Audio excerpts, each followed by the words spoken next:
Sop muntah di jalan ini. Sama Kenapa? Kenapa?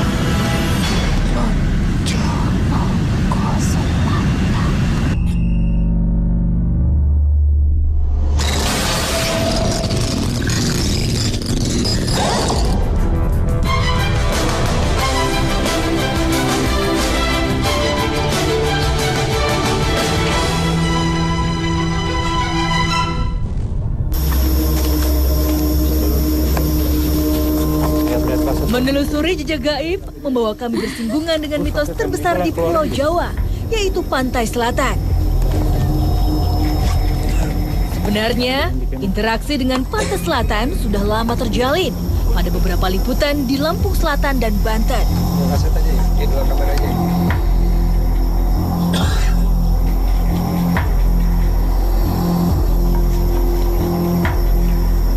Beberapa liputan di Yogyakarta membuat interaksi kami semakin kuat terjalin.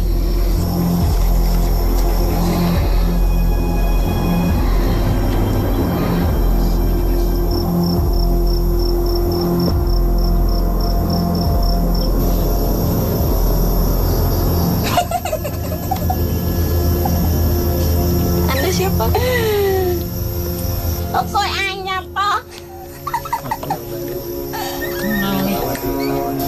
Tempat ini memang ada hubungan dengan selatan. Oke. Ono. Pertanyaannya, kenapa harus dengan pantai selatan? Ya memang harus begitu. Kenapa nggak pantai utara Oh tidak. atau gunung misalnya? Oh jangan. Emang ada apa sih di selatan? Isu. Gak iso. Saya janji akan memberitahukan, tapi tidak bisa. Ya kalau silakan simpan pertanyaan. Kalau nggak bisa beritahu itu. Ternyata itu sedikit terkuak saat kami meliput Kalimati. Inilah hamparan pasir di Pantai Parangkusumo, Bantul, Yogyakarta yang diyakini jadi tempat interaksi Panembahan Senopati, pendiri Kesultanan Mataram, saat menjalin interaksi dengan Ratu Pantai Selatan. Sejak itu, interaksi dengan gaib Pantai Selatan jadi tradisi. Orang sering menaruh harapan pada gaib dari Pantai Selatan.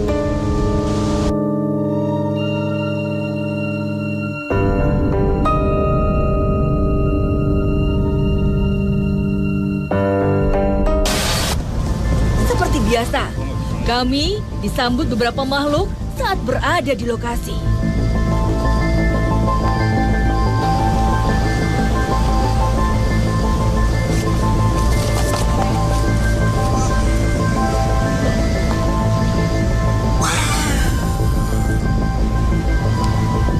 Bisa bicara bahasa kami? Kenapa sedaya nambah segera iki? Jadi begini, kami ingin menelusuri mencari informasi tentang Kalimati ini. Gitu. Ada apa sih? Kenapa masyarakat tuh sering ke tempat ini gitu loh, untuk menyerahkan segala urusannya kepada makhluk-makhluk sekitar. Baik tentang jabatannya, tentang hartanya, tentang sakitnya, gitu. Menyerahkan urusannya ke tempat ini gitu loh. Mungkin Anda tahu mengenai asal-usul Kalimati ini sendiri. Banyak tingkah manusia dalam Kalimati. Neng anak tumbal, neng manusia batang sanggup tumbal berkekul bakal mari menjalur tempat manusiaku. Memang biasanya tumbalnya apa saja? Neng buatan keluarga utawa sadure. Maksud Anda nyawa gitu, tumbal nyawa? Itu yang meminta tumbal itu sebenarnya siapa? Apa makhluk-makhluk seperti Anda atau pemimpin Anda? Nek Kanjeng Ratu kowe ora ngepeci ning sanes liya-liya nes yang boten trimo. Oh, jadi ada juga makhluk-makhluk yang memanfaatkan nama besar begitu, nama besar Kanjeng Ratu begitu. Lantas setelah diberikan tumbal, apa yang Anda berikan kepada orang itu? Nasib sing berubah. Jadi orang kaya begitu. Nah, emang kenapa bisa berubah? Apa hubungannya tumbal dengan nasib berubah? Memangnya Anda bisa memberikan kekayaan? sudah urusan aku. Kowe ora usah melu-melu urusan aku. Yang jelas Anda bisa memberikan itu semua asalkan sesuai dengan harganya, yaitu tumbal tadi. Iya. Dan itu banyak manusia yang melakukan itu. Apa mereka tidak menyesal di kemudian hari? Tergantung awake dhewe, keyakinan dhewe-dhewe ingkang manungsa. Memang ada orang yang menyesal telah melakukan perjanjian dengan Anda. Kalau manusia itu menyesal, maka orang itulah akan aku ambil kembali. Kenapa awalnya dia sudah melakukan perjanjian kembali soko aku segoro. Makanya harus mikir 1000 kali untuk melakukan perjanjian dengan Anda ya.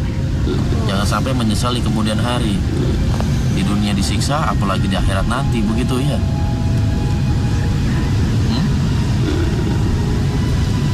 Anda kan tahu mengenai Kalimati ini. Sebenarnya penamaan dari Kalimati ini berasal dari mana memangnya? Ini jalan ingkang rapuh. Sengaja ora dikai banyu. Itu sebenarnya jalan menuju ke mana sih? Jalane pertemuane. Penembane Senopati Matra ingkang Kanjeng Ratu Kidul. Ampun kula tak badhe wangsul dari ingkang kathah tiyang njaluk nyuwun ingkang kula. Ada pesan nggak? Iya, ada pesan nggak ke manusia? Nek welingku mbok yo njaluk ingkang sing gawe jagat iki. Kejaba Gusti Allah kuwi ora tau turu. Awan bengi nganti jagat iki segorone mayu teng darat. Kula badhe wangsul ya. Monggo sedaya sugeng dalu.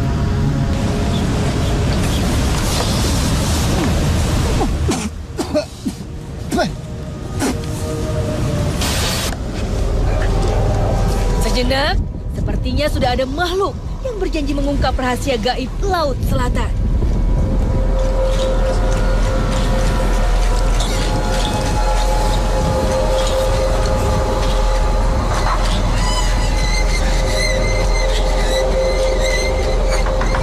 Tetap di Dua Dunia.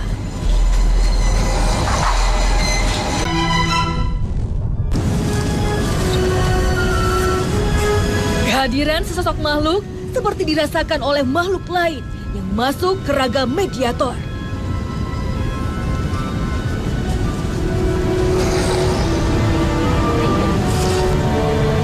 Apa utusan dari selatan? Sawang soko cahyane soko kono. Lihat dari cahayanya dari sana. Dari laut? Dari atas? Iya. Skor.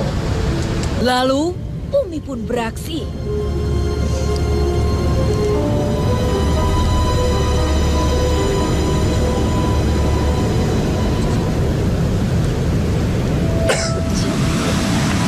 Assalamualaikum.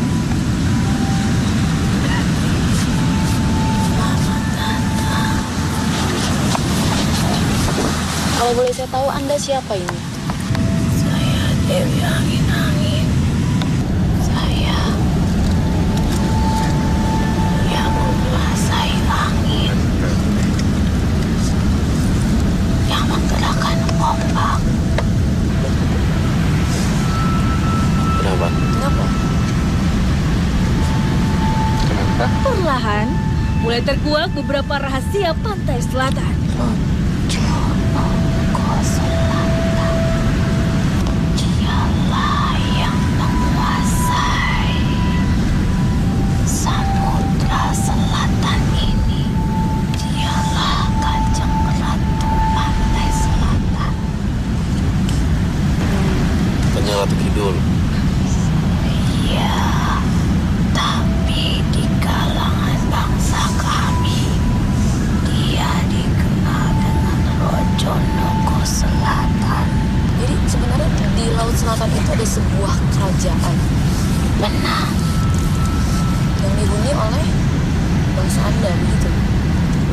kau ingat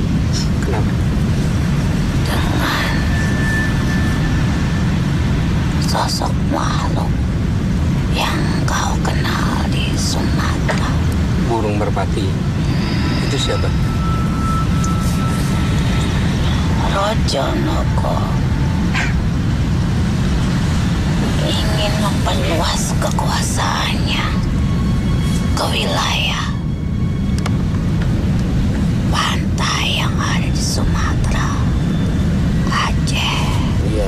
Di sana terkenal dengan agamanya. Terus apa yang terjadi? Ternyata pasukan Rojonogo tersudut. Yang lautnya pernah kalian singgahi. Dumai. Iya, tersudut karena dibantu oleh pasukan di luar dari wilayah Sumatera. Dari mana?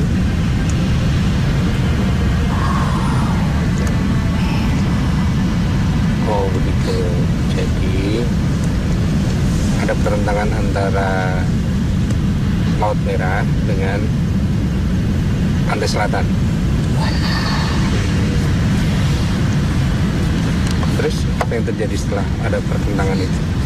Rojonogo hanya bisa menguasai wilayah Pulau Jawa. Apa itu berarti kekuatan Pantai Selatan hanya di Jawa aja? Artinya di luar Jawa ya nggak bisa apa-apa, tidak berkutik gitu. Tapi kami Rojo cukup disegani karena kami pernah bertempur melawan pasukan Laut Merah. Tapi kalah kan kalian? Iya. Tidak kalah. Oh. Kami hanya mundur untuk mengatur siasat. Suatu saat kami akan mengadakan pertempuran kembali. Kenapa sih bangsa jin seperti Anda itu harus ada perang, perebutan kekuasaan gitu? Buat apa sih? Untuk menguasai kekuasaan. Peperangan kami itu karena kalian juga. Kau menyalahkan bangsa kami, memangnya kenapa? Karena kami berperang di antara kalian. Karena bangsa Anda memohon bantuan kepada kami. Kau tahu perkembangan agamanya di sana sangat baik, beda dengan di sini. Laut Merah beragama Islam dan kalian bangsa Anda tidak beragama.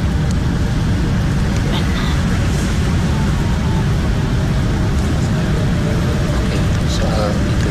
Lalu kenapa Pantai Selatan itu berhubungan erat dengan raja-raja di Jawa? Kenapa itu? Bagaimana ceritanya? Ketika kerajaan Mataram berkembang pesat, Sultan Hadi mengundang Raja Suto untuk datang kepada Sultan Hadi. Tapi Panembahan Senopati tidak mau menerima undangan itu. Bagaimana Sultan Hadi tidak merasa tersinggung? Sultan Hadi berniat untuk menghancurkan Panembahan Senopati. Tapi ternyata Panembahan Senopati mencari kekuatan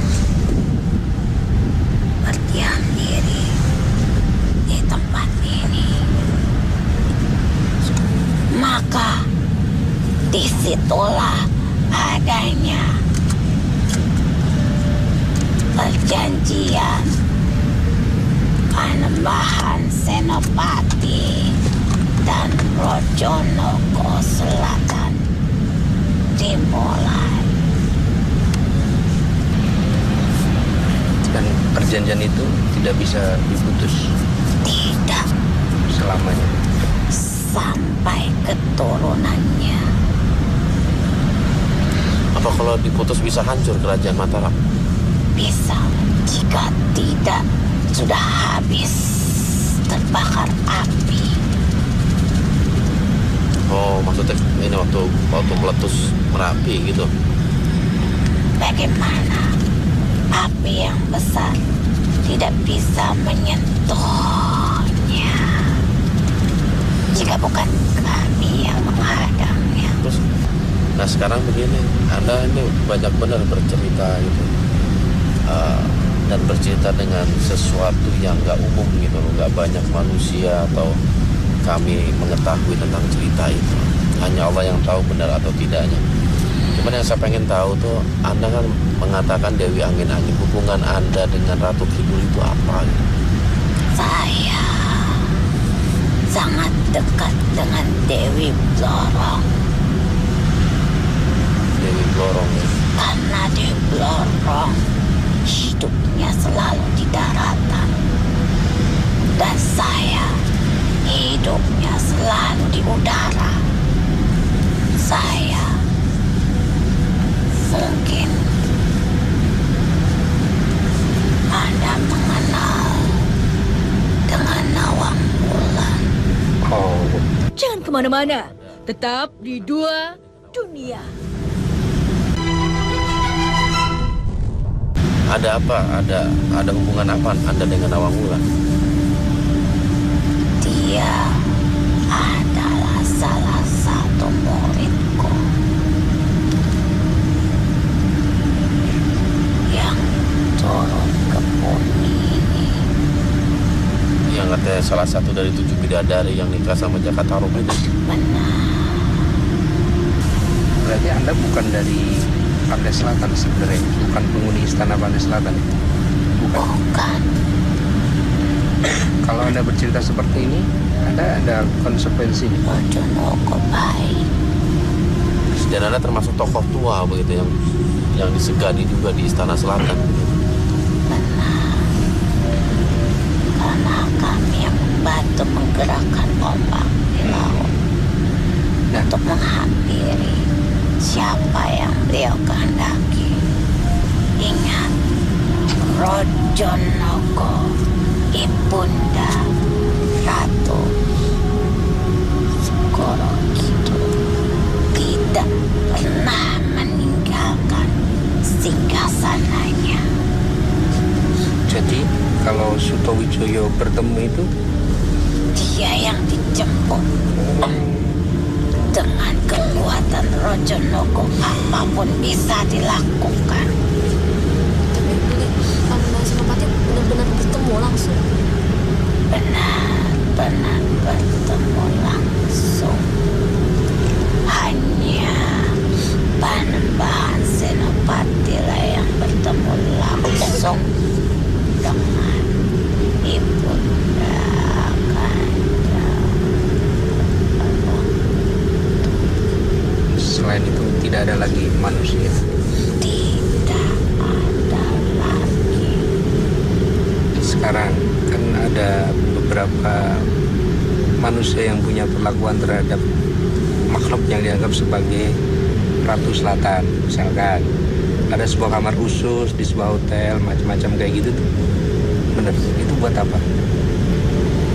Untuk penyampaian maksud dan tujuan kepada para pengikutnya, tetapi bukan ibunda. Ingat, seorang pemimpin tidak akan mungkin melakukan pekerjaannya sendiri. Buat apa dia punya prajurit? Kalau memang bukan itu Kanjeng Ratu Kidul, kenapa tidak diberitahu ketika bertemu? Bahwasanya makhluk itu bukan Kanjeng Ratu Kidul, tapi hanya pesuruh. Tapi itu disuruh. Sepengetahuan Ratu Kidul maksudnya. Iya. Karena memang walau bagaimanapun Raja Naga memang mempunyai tujuan terhadap bangsa kalian. Untuk apa? Untuk sebagai pengikut. kita kan sering berinteraksi dengan makhluk-makhluk dari selatan. Itu memang Anda bisa mengingat ya, kita siapa, di mana, waktu itu seperti apa gitu. Anda masih ingat ya? Bisa. Kami jauh berkali-kali lipat. Ingatan dan pandangan kami beda dengan kalian. Berarti muka kita tuh dikenal di seluruh sana, alam ada gitu. Atau kalian juga berkomunikasi sesama makhluk gitu. Oh ada si A, ada si B gitu. Menginformasikan. Bagaimana kalian? Kanjeng Ratu Selatan kenal dua dunia nggak sih?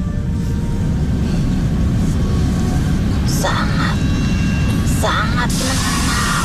Karena kalian yang selalu mencari tahu kehidupan kami. Dia cuma berkata, semakin besar rasa ingin tahu, semakin kuat kau mengejarku, maka semakin kuat rasa yang akan kau rasakan tentang kehadiranku. Udah ya? Dengan sangat betul dia enggak. Matur nuwun. Bedal dewe. Beberapa dialog dengan makhluk ini merupakan dialog menarik. Ada yang ingin Anda sampaikan? Soal kebenaran, mari serahkan pada Allah, sang penguasa gaib. Ya Pak Hakim, setelah tadi kita melakukan mediumisasi, hikmah apa yang bisa kita petik? Iya, dari beberapa mediumisasi yang kita lakukan tadi memang rata-rata semua makhluk mengakui ya adanya sesosok Panembahan Senopati atau Sutawijaya ya ke tempat ini untuk melakukan semedi gitu dan akhirnya berinteraksi dengan Ratu Pantai Selatan gitu. Itu menarik perhatian. Cuman hikmah yang kita bisa ambil adalah bahwasanya tempat ini memang banyak didiami oleh makhluk-makhluk gaib. Selayaknya lah kita sebagai seorang muslim jangan pergi ke tempat ini dengan niat-niat menyerahkan urusan kita kepada makhluk. Oleh mudah-mudahan dari perjalanan kita pada malam hari membuka sebuah wawasan kepada kita bahwasanya memang Allah Subhanahu wa taala menciptakan jin sebagai ujian bagi kita karena mereka mungkin banyak menjanjikan sesuatu yang baik kepada kita yang hakikatnya buruk di sisi Allah Subhanahu wa taala. Ya Pak Hakim, tadi kan ada salah satu mediator mengatakan bahwa Kanjeng Ratu Kidul itu merupakan perantara untuk mengabulkan perintahnya kepada Allah. Itu bagaimana Pak? Dari beberapa pengakuan mediator sendiri mengatakan bahwa makhluk yang di sini terutama Ratu Kidul sendiri tidak memiliki agama, dia tidak memiliki sebuah keyakinan untuk menyembah kepada Allah. Bagaimana dia bisa kita jadikan sebagai perantara kepada Allah? Lagi pula jangan sekali-sekali kita sebagai seorang muslim menjadikan makhluk gaib sebagai perantara atau wasilah doa kita. Allah nggak butuh itu. Yang Allah butuhkan adalah jeritan hati kita yang langsung kita tujukan kepada Allah Subhanahu wa taala tanpa melalui perantara